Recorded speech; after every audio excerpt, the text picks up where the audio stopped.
嗨，大家，今天這一集是要跟大家分享我怎麼把這件登山褲改短。它下面其實有一個鬆緊帶，是可以調整褲子的下緣是有沒有縮緊或者是放開的狀態，所以用一個特殊的方法、特殊的折法，就可以幫你在不用剪任何布料的狀況下，把褲管變短。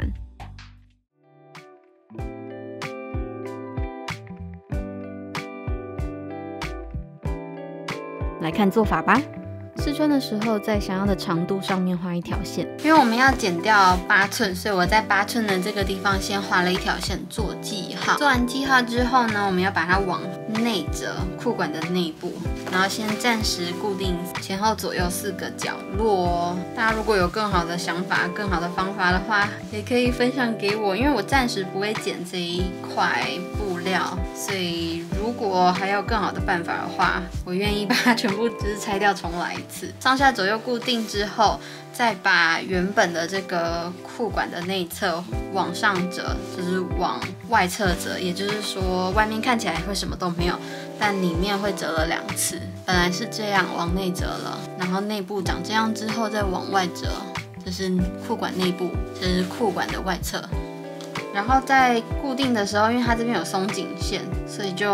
繞過鬆緊線，然後在褲管的下方，我留了大概0.3不到0.5公分的這個距離，就是不讓它露出來，對其他原本的縫線，然後留0.3公分的距離。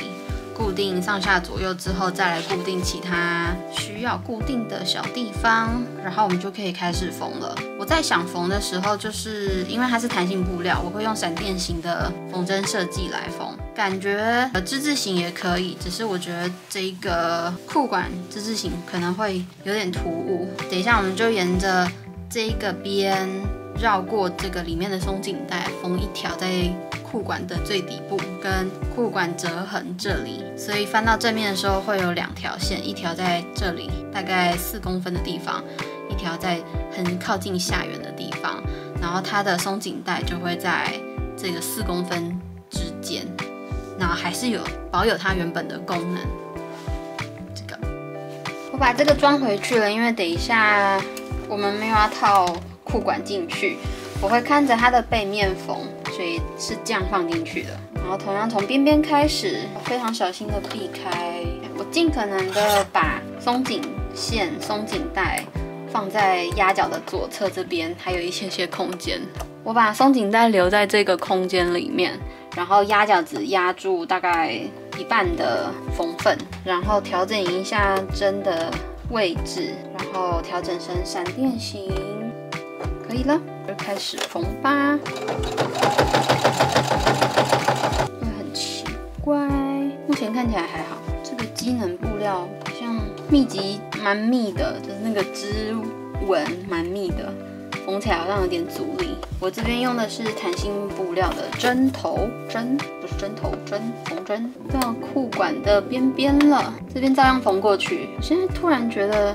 自己重新做一個軌道好像也不是太難的事情，只是可能會花比這個再更多一點時間。看起來還可以哦，就這樣沿着縫一圈，然後下圈這一圈縫完了，現在就是要固定縫這一圈。我現在有點想要用盲針縫來縫，但是因為它是彈性布料，所以我不確定會不會 OK。而且這是登山褲，如果用盲針縫，感覺就是比較適合西裝褲那一種。針長再調大一點好了，不然看起來其實有點秀氣，跟它上面這個縫線不太一樣，稍作調整。剛剛是縫3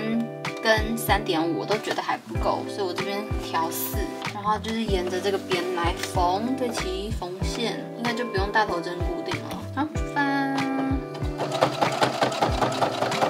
看起來怎麼樣？咦，好像還可以。遇到這個鬆緊帶了，對齊它的縫線，把鬆緊帶拉到另外一邊，這樣你們才看得到。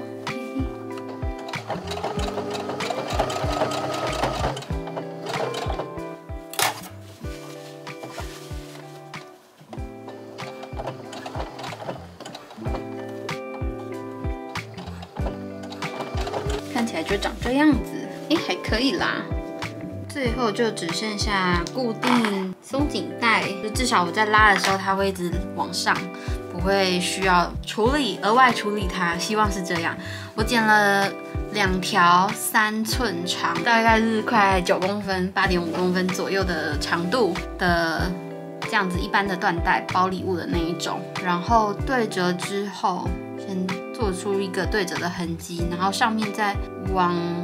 其中一側折大概0.5公分，就可以來對要縫在哪裡了。這樣放進去，然後剛剛對折的痕跡抓起來之後，先固定在這裡。這樣就是會剛剛好，但是我希望它不要太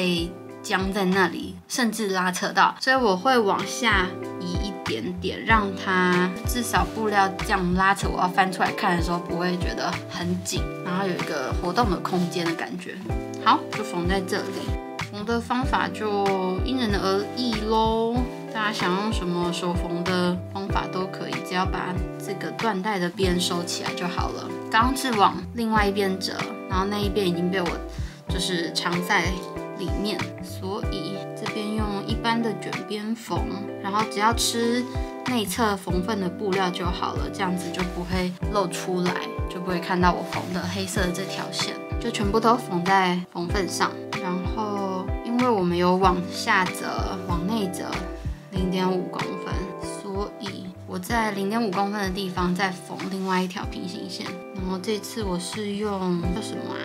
忘記了，就是下去的時候縫到前面，超過前面一點點，然後就一直繞回來縫，那個叫什麼？我要是查得到的話，我把那個名稱放在熒幕上。很多東西我都會操作，但我都不知道名字。就像很多電影、很多首歌，我都聽過、看過，但是我都不知道歌名跟電影的名稱是什麼，其實有點不太好。